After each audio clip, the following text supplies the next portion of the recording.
Hello, welcome to another morning edition of Mornings with Stanley. What's up with that? 2 in a row. Something's happened. It's Holy Week, and I got up to do Holy Week service. Kiwanis Day was, they recognize different groups every day, churches and organizations. And today they recognize Kiwanis. And tomorrow they'll recognize St. Mark. So I'm planning on going tomorrow too. So there might be another morning edition tomorrow. I didn't have time to eat my breakfast before I went. So I had to come back and eat breakfast and feed the dogs. Lucy's even here today. I think she thinks there's a possibility of a walk, which there is not. We might go later today. We will probably go later today, but not now. It's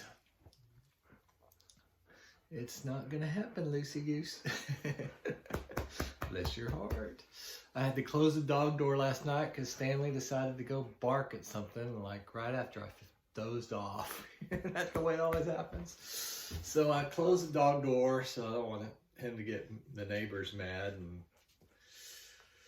I was hoping that the people who pick up the recycling would come. I put my recycling out there Sunday evening just to make sure. They didn't come yesterday to pick it up, and I drove around when I got home to see if anybody else left theirs out. And sure enough, some of the other people who have that service, they're still on the side of the road. So it wasn't like they just forgot me. It looks like they forgot a lot of people, or they didn't come at all. I registered a complaint. This is the second time. The first time, I'm not 100% sure they didn't come. It was the week of the freeze. Stanley, your tail is bothering me. That's good. It was the week of the freeze, and I got it out there a little bit late in the morning.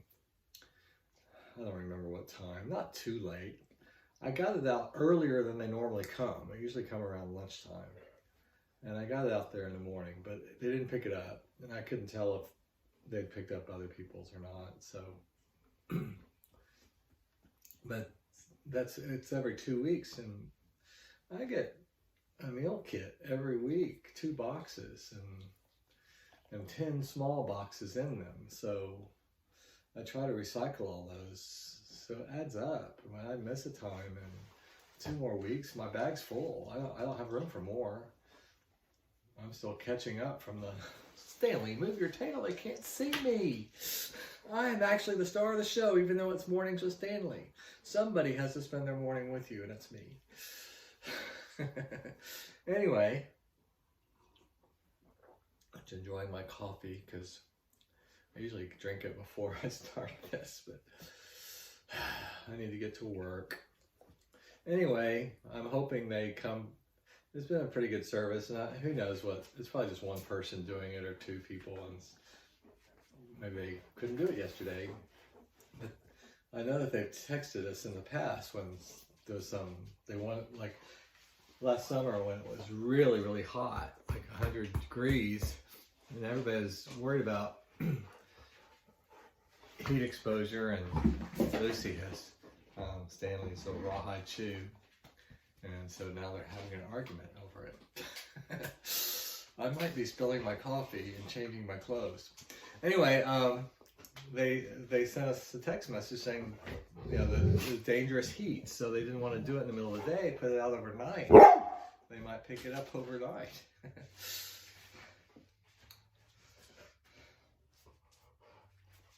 Children. Anyway, this might be a good opportunity to close the door. It's funny, I gave him that yesterday. Right before I rode last night, I gave it to Stanley to chew on, and I gave some to Lucy to chew on too. Lucy gets much smaller pieces. She's just not into it anymore. She usually just goes and buries it, or Stanley ends up chewing both of them, which is probably not good for him. But he won't leave me alone until I give him something, so I guess that's bad ownership by me. So, anyway, when I go row, they don't chew anything. When I'm out of the room, they get so depressed when I'm gone. I have that kind of effect on dogs. And they get so depressed, they miss me so much, they just won't chew on anything. And then after I rode, it was kind of late. I started getting ready for bed. And so I didn't spend any more time in the den with them, so they haven't chewed it yet. Anyway, I know you care about all this stuff. Let me have another sip of coffee and we'll get started with our reading.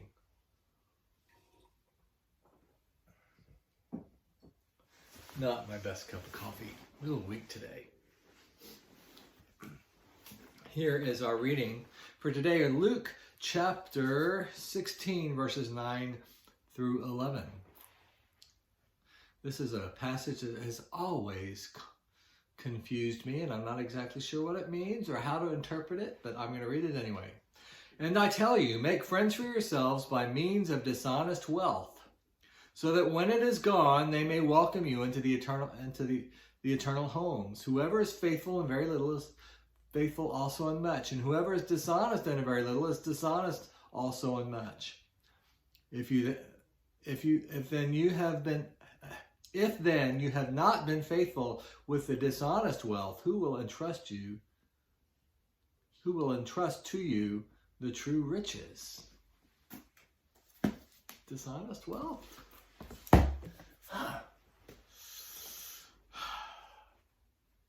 Very, very interesting.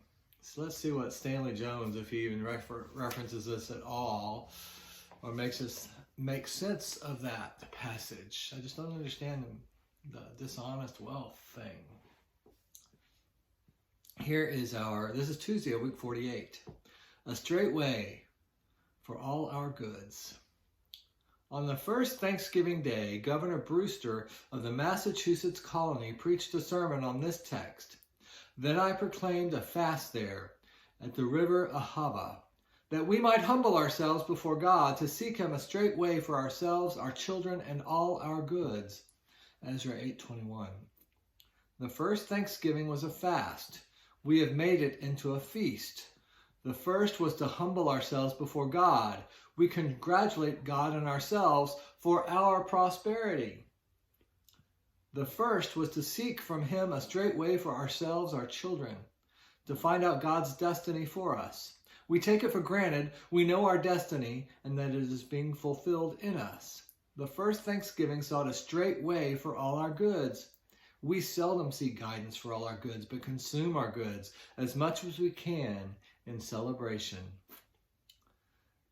The seeking a straight way for all our goods is important, for what we do with the material registers and decides the spiritual. Our material acts become our spiritual attitudes. We become in spirit what we do in the flesh. When James spoke of those whose riches have rotted, it was really more serious than rotted riches. It was the outer manifestation of rotted spirits. When material wealth does nothing more than accumulate, it is rotted riches. For wealth is like manure, sounding like Dolly Levi. Put in one pile, it is a stinking mess, but distributed across the fields, it produces golden grain. Wealth concentrated in the hands of the few decays, but distributed, it brings a harvest of opportunity. So the person in quest for maturity says to himself, am I mature or infantile at the place of my material possessions? Concerning his toys, the child is always saying, it's mine. The immature person takes the same attitude towards his possessions. It's mine, is it? When a wealthy farmer said to a minister, if these broad acres aren't mine, then just whose are they? The minister replied, ask me that question 100 years from now. Only what you have within is yours and will go out with you. And what you do with the material will determine how much you possess within. Here is our prayer for today. O God, my Father, help me to hold my possessions in my hand and not let them get into my heart. Help me to possess my possessions and not let them possess me.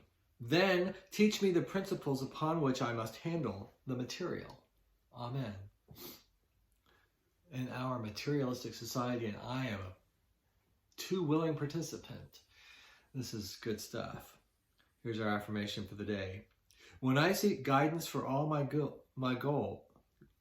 when I seek guidance for all my goods, then all my guidance will be good. Jesus is Lord.